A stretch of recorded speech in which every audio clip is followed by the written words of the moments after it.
Welcome to the stage in a few moments, Jonathan Goddard. Jonathan is a consultant urologist in Leicester, and for a number of years now has been the archivist and the historian of the association. And he brings an unrivaled experience in terms of his knowledge about all things, in terms of the history of urology going back over many decades, and also to our topic this morning, celebrating the 70th anniversary of the NHS. You may have read this morning about a BBC survey in relation to the NHS and how it's probably now less than average and not really fulfilling some of Nye Bevan's original aspirations. So here, Jonathan is going to tell us of how the NHS arose and how it's developed over the past 70 years. Jonathan, you're welcome.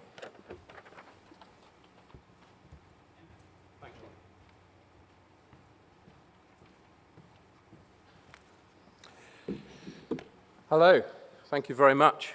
Thank you for asking me to give this talk, which turned out to be a lot more difficult than I thought.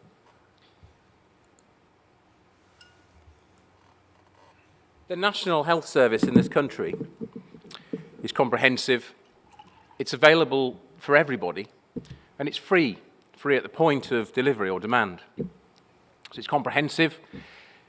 To be fair, we can get pretty much what we need. If you're sick, I know it's not perfect, but you can get pretty much what you need. It's available to everybody. It's not a health service for the rich.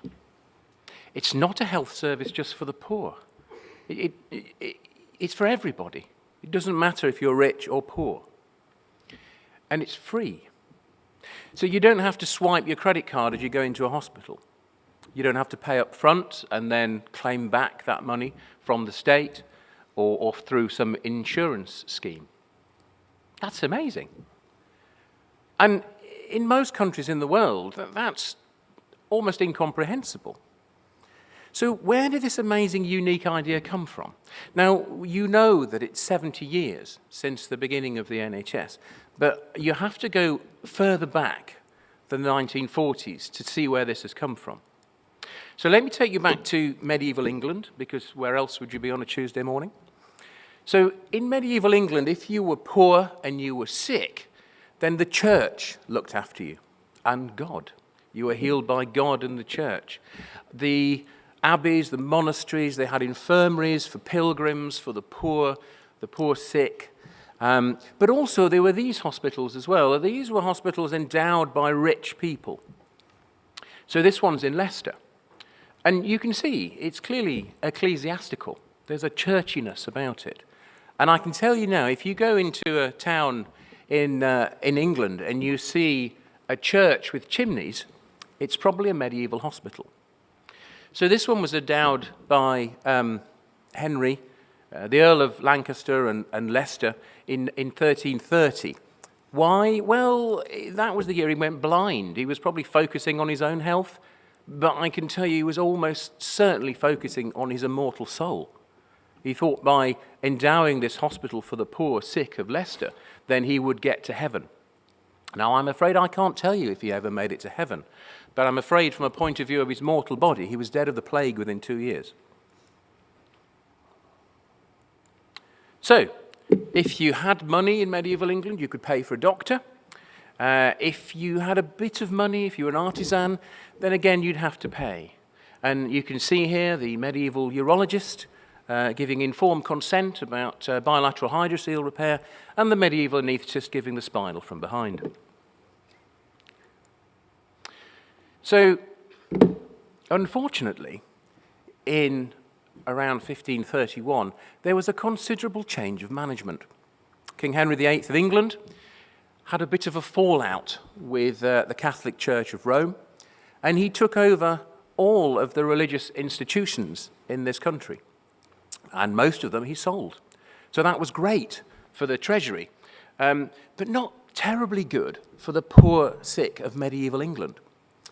Now, not all of the monasteries and religious hospitals failed and fell into So this small establishment in the east of London was sold to the City of London and continued to work as a hospital, but the name was changed to make it sound less Catholic. So it became the snappy little title of the House of the Poor in West Smithfields in the suburb of the City of London, Henry VIII's Foundation. My understanding is the locals continue to call it BAUS. So there was BAUS, there was Tommy's. That's not enough to look after the whole of England's poor. So over the years, the Tudor establishment came across, they made several laws and rules, culminating in what was called the Elizabethan Poor Act of 1601. So what this said is, Elizabeth and her government said the local parishes have to look after the sick poor, the impotent poor. Now what that means is someone that can't work. It's not their fault, they're crippled, they're too sick to work, they need looking after. A parish is the area around the church, looked after around that serves that church.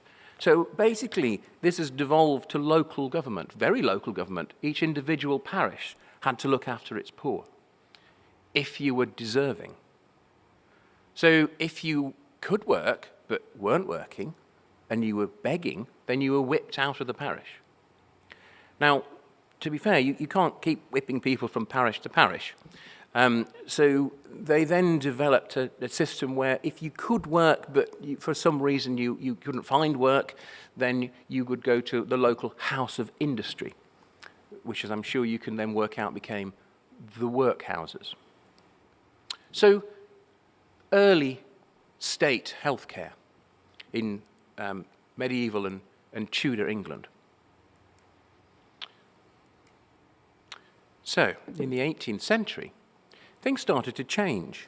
New hospitals started to appear, and these were called voluntary hospitals. Though, very much like our medieval hospitals, these were endowed by rich people, by public funds. So this is a picture of the London Hospital, which was formed in 1740. And as you can see, the Whitechapel Road looking a little more airy at that time. There were other hospitals, Guy's Hospital, particularly famous for being endowed by a single man, George's, the Westminster, they all came in. They were called voluntary hospitals because the doctors volunteered their services. So you got your money from private practice, just as they always had done. But if you worked in a big voluntary hospital, that increased your kudos. You were more likely to get your private patients to come to you. So there were voluntary hospitals. And there were voluntary hospitals for those poor people who became ill or had accidents, particularly in increasing industrial cities. But not everybody. You had to be worthy to go into the hospital. You needed a ticket to get into the London. And you would have to get the ticket through the council committee of the hospital, perhaps via your employer.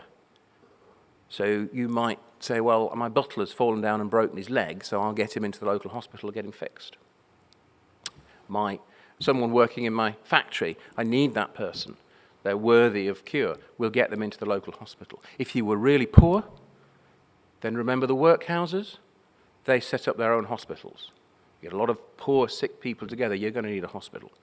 So there were voluntary hospitals, there were workhouse hospitals. And this is what it was like before the NHS. There were these types of hospitals. Some of the voluntary hospitals were looked after by the councils, they became municipal, but they were the same thing. 1911, things changed a little bit. So Lloyd George, who you can see here walking alongside Winston Churchill, was the Chancellor of the Exchequer.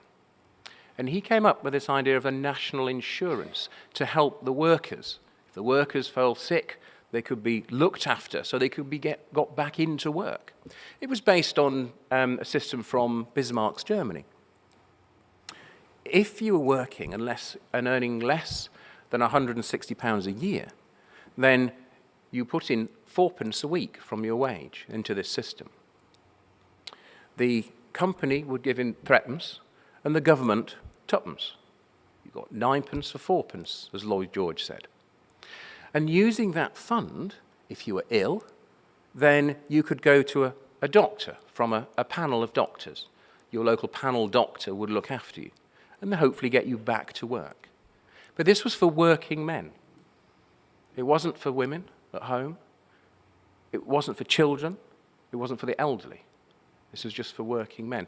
And you will recall perhaps the old GP notes called Lloyd George notes, and this is where it's come from. I've looked after elderly patients who referred to their GPs as their panel doctors. So there was a long-lasting effect of this. This is quite an important thing. And then something bad happened. The Second World War. So there were several things here. Mass casualties. The London Blitz, bombings in Sheffield, Liverpool, Newcastle, Coventry. There's a lot of civilian casualties. Something had to be done. And the government knew this before the war started. They had to arrange something. So they set something up called the Emergency Medical Service. You can't expect all these people to go into the workhouse hospital or get a ticket to go to London. The state had to look after these people, these mass casualties. And they set up this very efficient service, sort of military-style emergency medical service. So you've got a state-run service looking after some of the sick in this country, the injured. Then you've got the soldiers themselves. They come back from the war wounded, returning, fought for their country. They're looked after in military hospitals, but there's an expectation that they should be looked after. They've come back from fighting for their country. They need looking after. And then this was the time of, as always, war innovation. There were new treatments emerging, new and expensive treatments. So penicillin, amazing, but it was hugely expensive. Even the government struggled to afford it for the military. But you have this treatment that clearly is going to benefit your country, that people can't afford. There has to be, something has to change.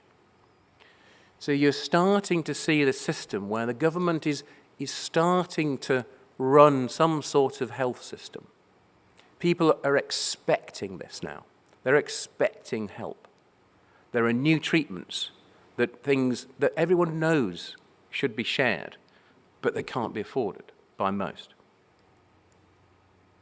So in the middle of the Second World War, the coalition government asked this man, William Beveridge, who was an economist, to come up with a plan. How can we deal with this? And he said there were 5 great evils that needed to be addressed: squalor, ignorance, want, idleness, and disease. Obviously, it's disease we're interested in today. And the most important thing in the Beveridge report was this: everyone pays and everyone benefits. Everyone pays in, but this is a health system or a welfare state system for everybody. And that's the most important thing in the Beveridge report. But that's quite new. That's a difficult thing. It's a difficult concept. And so someone had to sell this difficult concept. And this was this man. This is Aneurin, or Nye Bevan. So after the Second World War, the coalition government became a Labour government. He was the Secretary of Health, the Minister for Health, rather. The Minister for Health after the Second World War. And his job was to come up with a health system based on the Beveridge report. This man was he was previously a coal miner in Wales. He'd seen the old system and how it failed the poor. And so he very, very, very much wanted this to work. But not everyone wanted this to work. The wealthy, and by that, I don't mean the super rich. I mean people that were already paying for their doctor. This was normal. They didn't want to pay even more tax. They were taxed to death after the Second World War. They want to pay more tax for the poor people. Why should they pay for them? And the doctors, well, hang on a minute. We're already giving our services for free to the poor. So if you give health service to the rich, who's going to pay us? That's our private practices shot. So you wouldn't think that doctors would be against that, but you have to think in the mindset of the 1940s and before, and how doctors were paid. And as you can see on the cartoon, the doctors were not impressed with this chap. So Nye Bevan had to sort this out. And he was quite clever. He took two separate approaches. So for the wealthy, the people that were saying, we don't want to pay for the poor people who are sick, then he said, well, hang on a minute. It's not their fault. It's no one's fault that they're poorly. And come on, we've all got to work together in this. And maybe surprisingly, but that argument seemed to work. Now, the doctors, he took a completely different approach. They said, well, hang on a minute, why should we take a pay cut? And so he said, you don't need to, I'll pay the same. So they agreed, but only just. It was days before the introduction of the NHS, before the BMA finally said, okay, we'll go for it. On the 5th of July, 1948, the NHS began. And the first hospital, so nominal, if you like, the first nominal NHS hospital was opened in Manchester. And the first patient, so basically the young girl that Bevan walked up to and said, hello, how are you? She was the first NHS patient, Sylvia Beckingham, a 13-year-old girl who had acute nephritis. So that was the beginning of the NHS. Now, this is BAUS, so you'll have to allow me to go into a little bit of urology. As they were working out, during the Second World War, how to form an NHS, they took advice from a variety of people, clinicians. So the NHS was an all-encompassing system. So it was the dentists, there was maternity, obstetric care, there was optometrists for your eyes, there was your general practitioners, and there's specialist care in hospitals. So they talked to various people, including specialists. This man, Ronald Ogier Ward, was a general surgeon with a particular interest in urology. He worked at St. Peter's. He was president of the RSM urology section in the 1930s. But he was a fantastic organizer. So at this time, he was running the Army Medical Service in the east of Africa in the Second World War. He'd already managed to evacuate his whole field ambulance system out of occupied France after everyone else had left Dunkirk. He got an OBE for gallantry for that. Then he added that onto his Military Cross, Distinguished Service Order, mentioned in dispatches. So he was a good guy. So they asked him to help. And he realized that there was a problem here. So one of the specialties was urology. It wasn't a very well-recognized specialty, but nevertheless it was there. But there was no one to represent urology. So the Royal Society of Medicine from 1920 had a urology section, but that was an academic thing. That wasn't a political organization. He needed someone to support and help the urologists get their place in the new NHS. So a group of 11 men got together in this house, 22 Weymouth Street, which is just off Harley Street, and it was Eric Richards' house in December 1944, and they came up with this idea of forming a society for urologists. And the next year, in March, the first meeting was held at the college, and they decided it was going to be called the Society of the British Association of Urological Surgeons, Home and Overseas. And the first president was Ogier Ward, and the first secretary was Eric Richards. And the point of BAUS was to promote a high standard in the practice of urology, which is the point of BAUS today. And almost immediately they got to work. So what they did, they set up a survey of urology, and they presented this information to the government to say, look, we've looked at urology, and this is what we've found. In April 1946, 2 years before the NHS. Now just look at those 3 points, and just think, where have I heard this before? Urology is a highly developed specialty. It's very expensive to run, particularly the equipment. Urology needs specialist nurses, and we need our own beds. It's complicated stuff. Urological conditions affect a lot of people. Urology is going to be a very busy thing. There's going to be lots of patients to treat. Do you recognize any of those things? And then look at the bottom thing. What they said in 1946, before the NHS, so they said what we'd suggest is that you have big centres of urological excellence.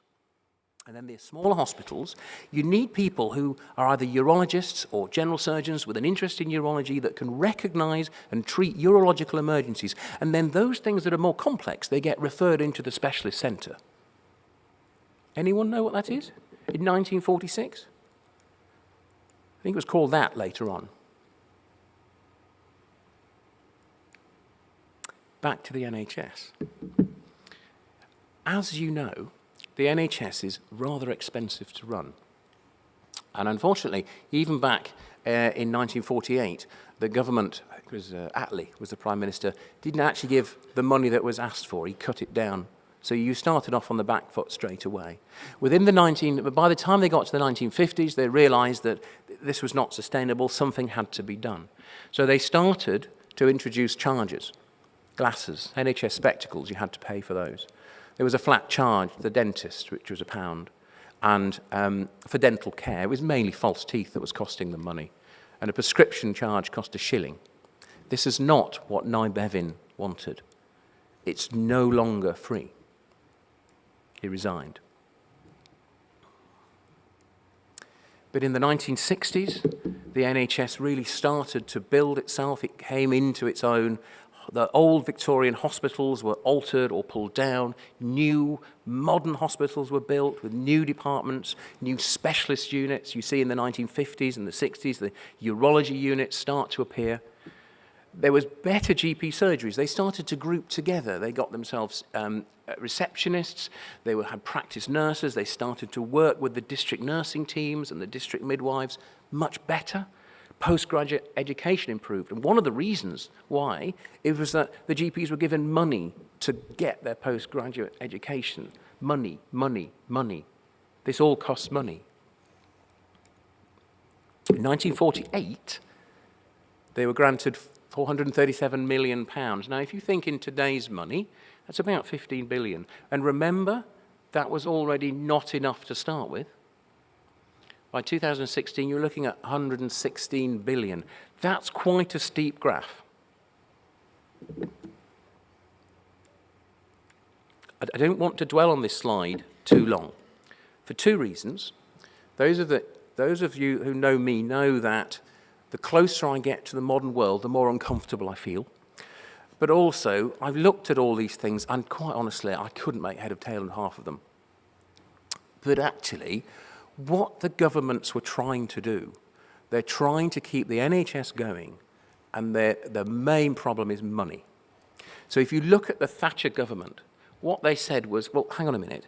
If you look at a business community, then they work very well because they're competing and therefore prices go down.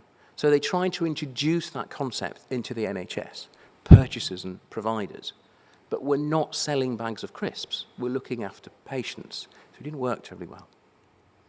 Then the Blairite government made some unusual changes for a Labour government, almost pushing it towards privatisation, bringing in external providers, but also setting targets, like the A&E target. And then in 2012, the coalition government at the time created the Health and Social Care Act of 2012. That was so controversial, it was put on the back burner for 12 months before they dared actually get it going. And what they said there, this is all about money, is they said, well, hang on a minute, the linchpin is surely the GP. Everyone goes to the GP in our system and then gets spread around. So surely we should put the GPs in charge of the money. Great. But GPs are doctors, they're not shopkeepers. And they needed so much help to understand and to work out the system, understandably, that it became unbelievably complicated. And if you actually look at what feeds in and all the different NHS England and the GPs and it just looks like a Medusa's head. It's just too complicated to work. But we tend to look at the bad things.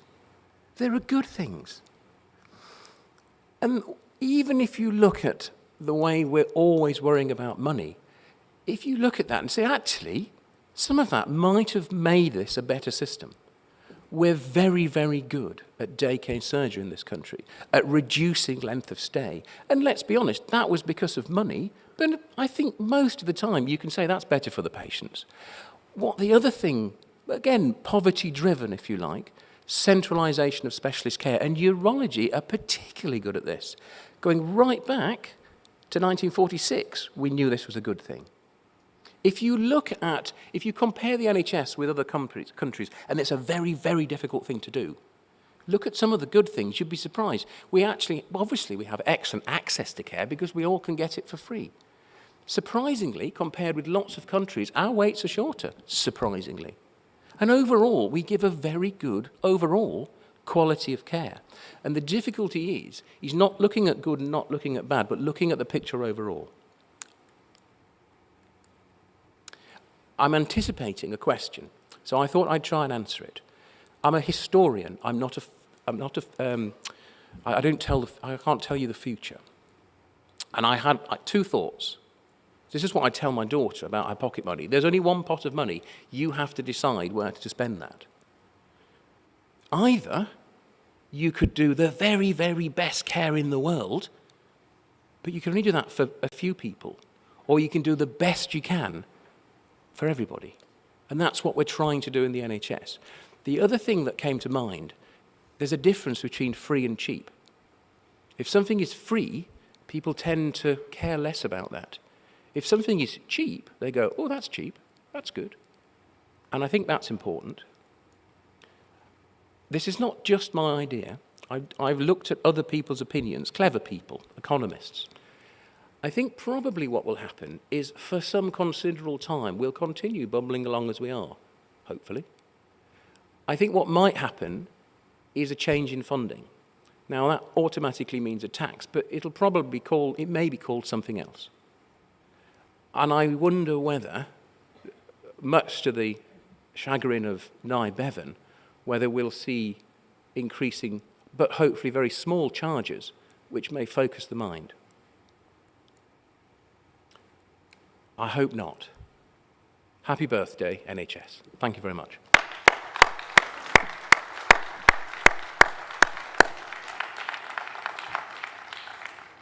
Well, Jonathan, thank you very much for that fantastic expose. There's an old aphorism that goes that those who don't learn the lessons of history are condemned to repeat it. And it's clear that in relation to the NHS, particularly around the issues of hub and spoke, I remember when I was working in Stirling, best part of 30 years ago, I used to go out to Clackmannan to work in a district general hospital, small little place, cottage hospital, that's now shut. And with the overt centralisation that has happened and the pressures it puts on the centre, that this may well be a problem in the future, and we will actually expand out like a concertina in the future into smaller units. So Jonathan, thank you very much for your lecture.